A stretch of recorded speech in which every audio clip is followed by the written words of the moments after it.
आम हातरे जो स्मार्टफोन अच्छी ताहा कौन केवल मनोरंजन पाई नाही एईटा एक बड़ रोजगार माध्यम भी होई पारे।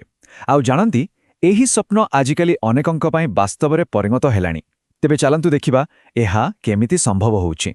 तेबे प्रकृत प्रश्न हेउछि आम फोनटी कौन सतरे एक टंका रोजगार करिबार मेसिन होई परिबो?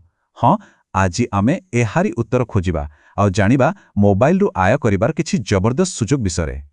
किंतु आगकु जिबा पूर्वरु गोटिए कथा बुझिबा निहाती दरकार। ताहा हेउछि पैसिव इनकम। भाबि नियंतु एहा गोटे गच्छ लगेइबा भଳି। जणे थरे परिश्रम करी गच्छटिया लगेई दिए किंतु सेही गच्छ वर्ष वर्ष धरी फल देई चाले। हाँ, एही धारणाटी ही हेउछि पैसिव इनकम रो मूलदुआ। थले मात्र परिश्रम कर आउ तार फल बारंबार पाउथाओ। आउ एटा ही आम आजिर आलोचनार मुख्य विषय। तेबे आज आमे दुईटी अलगा अलगा रास्ता को सामना सामने करिबा। गोटिए पटे अछंती कनेक्टर जे लोकंकु जोड़िबार काम करंती आउ अन्य पटे अछंती ऑथर जे निज ज्ञान को एक संपत्ति रे बदलाई दियंती। आसंतु प्रथमे आम कनेक्टरकर रास्ता विषय जानिबा। एहा हेउछि एफिलिएट मार्केटिंग, माने अन्य मानंकु सठिक जिनिस देखाई रोजगार करिबार कला। एहार कॉन्सेप्ट बहुत सरल। एठी जणे गोटे मीडिएटर बा मध्यस्थी भली काम करे। लोकंकु गोटे भल जिनिस बा सेवा विषय कहिबा आउ जेतेबेले सेमाने सही सुपारिश को मानि किछि किणंती सेतेबेले एक छोटो कमिशन मिली जाए। किंतु एहार भविष्यत केते बड़?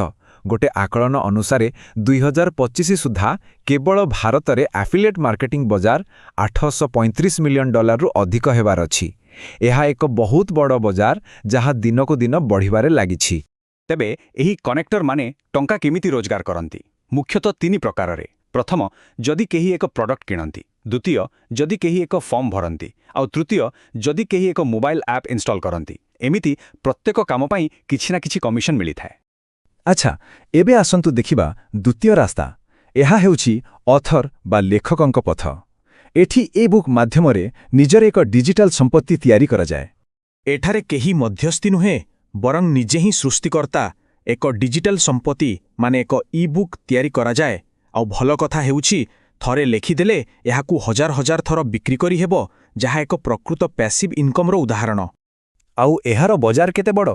पूरा दुनिया रे ई बुक बजार रो आकार हेउछि $17 बिलियन रु भी अधिक। एहा सारा विश्वर पाठकंक पाखरे पहुंचिबार एक सुवर्ण सुजोग देई थाए। आउ सबुठु मजेदार कथा कण जानंती? एई बुक तयारी करिवा ठारू आरंभ करी प्रकाश करिवा पर्यंत सबु काम केवल गोटिए मोबाइल फोन रे ही संभव। टॉपिक खोजिबा, लेखिबा, कवर डिजाइन करिबा आउ शेषरे पब्लिश करिबा सबु किछि सेई गोटिए डिवाइस रे। अमेजन केडीपी माध्यम रे रोजगार हिसाब भी बहुत सीधा। जदि बहिर दाम 100 टंका रु अधिक रखा जाए तेबे प्रतिटी बिक्री रु सीधा सड़क 70% रॉयल्टी लेखकंकु मिले। एहा निज परिश्रमर एक बहुत बड़ अंश निज पाखरे रखिबार सुजोग देई थाए। तेबे एबे आसिला असली मुकाबिलार समय। आसंतु एई दुईटी रास्ता को पाखापाखी रखी तुलना करिबा। देखिबा केउथिरे केते परिश्रम करिबाकु पड़े आउ ता बदलरे कोन मिले।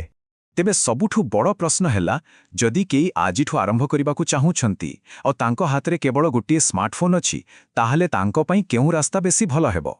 कनेक्टर हेबार रास्ता ना ऑथर हेबार रास्ता? एही तुलनाकु टिके देखिले सबु किछि स्पष्ट होई जिवो। कनेक्टर पई लगातार कंटेंट तयारी करिबाकु पड़े, किंतु एथिरे रोजगार शीघ्र आरंभ होई पारे। अन्यपटे ऑथरंकु आरंभरे टिके अधिक परिश्रम करिबाकु पड़े, किंतु थरे संपत्ति तयारी होई गले एहा बहुत दिन धरी आय देई थाए। तेणु एहा हेउछि धीर किंतु स्थिर एवं शीघ्र किंतु अस्थिर मध्यरे एक बाछविचार। तेबे शेष निष्पत्ति कौन हेबो?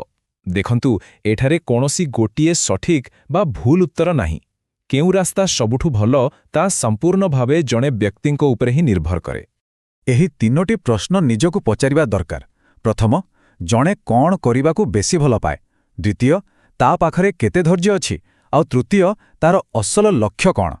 एही तीनोटी प्रश्नर उत्तर ही सठिक पथ बाछिबारे साहाय्य करिबो। तेबे शेषरे प्रश्नटी सेठी पहुंचुछि, जणे कनेक्टर हेबे जे लोकंकु जोड़िबार काम करिबे ना जणे ऑथर हेबे जे निज ज्ञानरू एक स्थायी संपत्ति तयारी करिबे। एही निष्पत्ति ही आगामी यात्रार दिग निर्णय करिबो।